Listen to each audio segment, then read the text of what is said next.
इस वीडियो में हम बात करेंगे डीजी यानी डीजल जनरेटर से जुड़े कुछ ऐसे सवाल जो आपसे अक्सर इंटरव्यू में पूछ लिए जाते हैं और अगर उस टाइम पे आप उनका जवाब नहीं दे पाते हैं तो आप इंटरव्यू में सिलेक्ट होते होते रह जाते हैं। इसीलिए इस वीडियो में हम आपके लिए कुछ ऐसे सवाल लेके आए हैं जिनसे आपकी इंटरव्यू में बहुत सारी मदद हो सकती है। तो चलिए शुरू करते हैं अपनी इस वीडियो को। सबसे पहला सवाल जो इंटरव्यू में अक्सर पूछा जाता है वो है जनरेटर काम कैसे करता है। तो देखिए जनरेटर जो है वो फैराडे के इलेक्ट्रोमैग्नेटिक प्रिंसिपल पे काम करता है। फैराडे का जो इलेक्ट्रोमैग्नेटिक प्रिंसिपल है उसमें जब किसी भी मैग्नेटिक फील्ड में किसी कोइल को घुमाया जाता है तो उस कोइल में मैग्नेटिक इंडक्शन की वजह से इलेक्ट्रिकल पावर जनरेट होती है। इसी सिद्धांत पे हमारा जनरेटर यानी डीजी काम करता है। अब अगला सवाल जो आपसे पूछा जा सकता है वो टर्बोचार्जर क्या होता है। अब इसके बारे में जो आपको जवाब देना है वो है टर्बोचार्जर जो है वो हमारे जनरेटर में फ्यूल को सही तरीके से जलाने में मदद करता है। डीजी सेट के कंबर्शन चैम्बर में टर्बोचार्जर की मदद से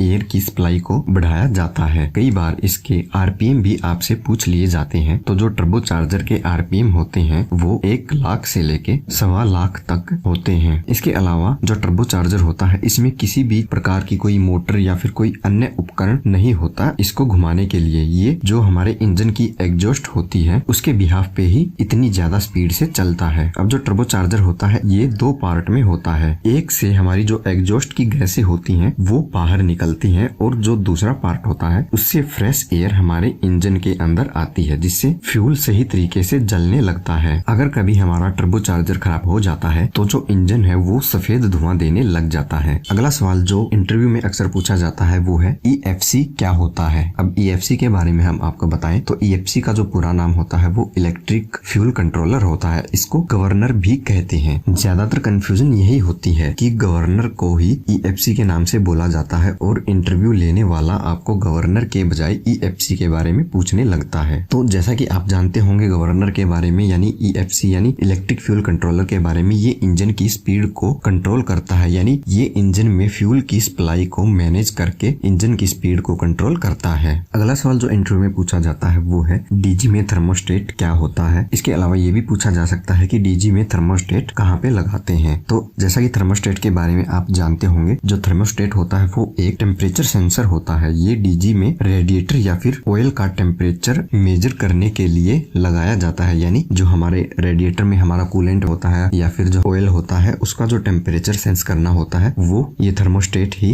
सेंस करता है। इसीलिए इस थर्मोस्टेट को लगाया जाता है और ये थर्मोस्टेट ही हमारे डीजी में टेम्परेचर सेंस करके अलार्म या फिर ट्रिप करने का काम करता है। अगर आप मोटर स्टार्टर और हाउस वायरिंग के बारे में सीखना चाहते हैं तो आप सभी के लिए हमने दिवाली ऑफर पे जो हमारी ई बुक है हाउस वायरिंग और इलेक्ट्रिकल मोटर स्टार्टर की, इन दोनों की कीमत को बहुत ही कम कर दिया है। वो भी सिर्फ आप लोगों के लिए। जो हमारी मोटर स्टार्टर वाली ई बुक है वो सिर्फ 250 रुपए और जो हमारी हाउस वायरिंग वाली ई बुक है वो सिर्फ 150 रुपए में आप सभी को मिल जाएगी। अगर आप मोटर स्टार्टर और हाउस वायरिंग के बारे में सीखना चाहते हैं तो आप हमारी ये ई बुक खरीद सकते हैं। लिंक नीचे डिस्क्रिप्शन में दिया है। अगला सवाल जो पूछा जाता है वो ये होता है कि डीजी में बैटरी चार्जर की जरूरत क्यों पड़ती है। वैसे तो देखने पे आपको डीजी में बैटरी चार्जर कहीं पे मिलेगा ही नहीं क्योंकि ये जो बैटरी चार्जर होता है वो डीजी के AMF पैनल के अंदर लगाया जाता है और यहीं से वायर ले जाके डीजी की जो बैटरी है उससे कनेक्ट की जाती है और जो हमारी बैटरियां होती हैं उनको चार्ज किया जाता है। अब डीजी में बैटरी चार्जर की जरूरत इसीलिए पड़ती है क्योंकि हमारा डीजी हमेशा चलता नहीं रहता। अब डीजी जब चलता रहता है तब तो हमें कोई दिक्कत नहीं होती, उसमें लगे डायनेमो की मदद से हमारी बैटरियां आराम से चार्ज होती रहती हैं। लेकिन मान लीजिए आपका डीजी बहुत दिनों से बंद पड़ा है यानी पावर कट हुआ नहीं है तो ऐसी सिचुएशन में डीजी का यूज होगा ही नहीं। तो बहुत समय से डीजी बंद रहता है तो ऐसे में जो बैटरियां डिस्चार्ज होना शुरू हो जाती हैं। तो इसी कंडीशन में बैटरियों को चार्ज रखने के लिए ही डीजी में बैटरी चार्जर का उपयोग किया जाता है। अब अगला सवाल आ जाता है कि डीजी में सेल्फ क्या होता है। तो सेल्फ के बारे में बता दें, ये डीजी में एक डीसी सीरीज मोटर लगाई जाती है। तो जैसे ही हम डीजी के कंट्रोल पैनल से सेल्फ देते हैं तो ये डीसी मोटर इंजन को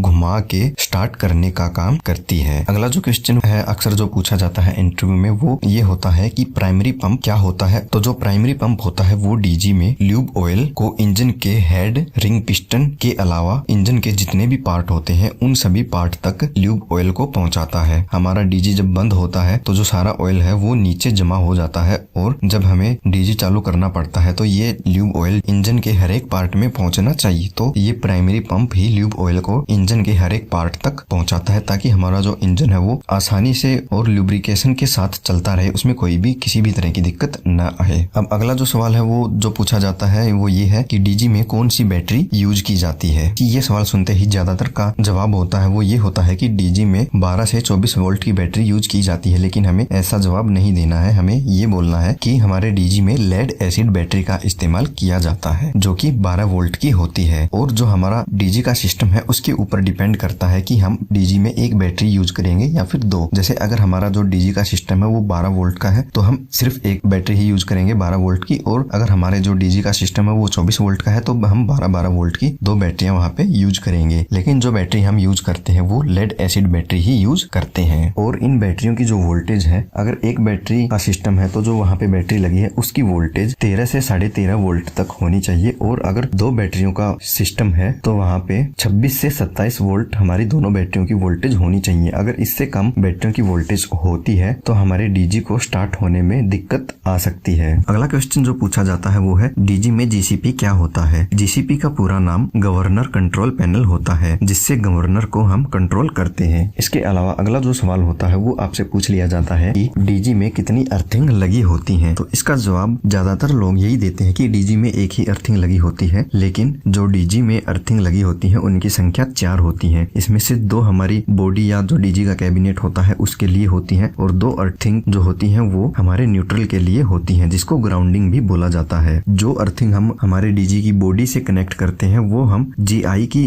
अर्थिंग यूज करते हैं, और जो अर्थिंग हम न्यूट्रल के लिए इस्तेमाल करते हैं वो हम कॉपर की अर्थिंग इस्तेमाल करते हैं। अब इसके अलावा अगर आप डीजी के ए, बी, सी और डी चेक के बारे में जानना चाहते हैं तो इसके लिए आप हमारी राइट वाली वीडियो देख सकते हैं, और अगर आप डीजी ऑपरेटर की जो रिस्पॉन्सिबिलिटी होती है उनके बारे में जानना चाहते हैं तो इसके लिए आप हमारी लेफ्ट वाली वीडियो देख सकते हैं।